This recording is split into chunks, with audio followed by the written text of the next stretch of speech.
Hi, are you constantly feeling tired and fatigued all the time? Did you know that 1 in 8 Britons experience tiredness and fatigue all the time? So, how do we overcome this fatigue and this tiredness? I'd like to share with you my secret. But for me to do that, you have to come with me. This is Nathan. This is Banzi. And this is my wife, Vuyiswa. We are the Chuai family.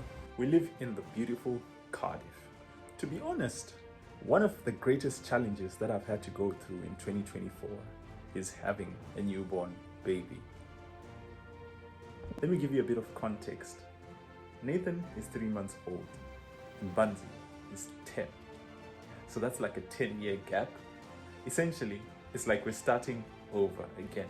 So I've had to learn a few new things. Changing diapers, washing bottles, preparing milk for my son.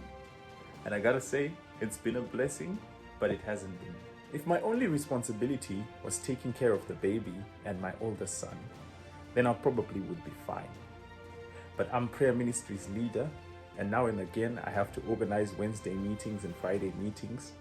And I'm also on placement at Restored Manor Church, and I have to prepare sermons and lessons there as well. And on top of that, I'm a dad and I'm a father, as I've already expressed to you. So all these are challenges that I have to experience every single day. The most challenging thing of all the things that I have to do is study as a full-time student. I think you can see some of my Hebrew there written on the wall. That's me trying to intensify and get all the things into my mind. I don't want to sound like a superhero because balancing all these things is not easy. So let me show you how my day actually looks like. My day starts at 3 a.m. in the morning with morning devotion and prayer. And then after morning devotion, it's time to jump into my studies. And I go through my studies for a few hours. And then after studies, I take a shower. And after showering, I have to prepare my older son to go to school. So I have to make breakfast, clean the dishes or bottles, and then get him out of the house. And as soon as he's out of the house, then I have to start with lectures. So I sit in lectures until about midday. And after midday, it's time for lunch. And after lunch, I then have to get ready to prepare for the next class on the next day. So it's a bit of readings and finishing off assignments that may be pending. After that, it's time to get the family ready for dinner and for worship, and then we retire to go to bed. But that's not all. You know, there's other tasks like ironing, washing bottles, hoovering, just ensuring that the house is in a good state. At this point, I think you get the gist. My days are packed. My days are super busy. So you might be asking the question, how do you not burn out with all these responsibilities? Remember, I told you that I have a little secret. So I'm going to share that with you now. I have to sit down for this one. I have what is called a no pressure day. A no pressure day, you're asking? Yeah, a no pressure day. We all need a no pressure day. So what does my no pressure day look like?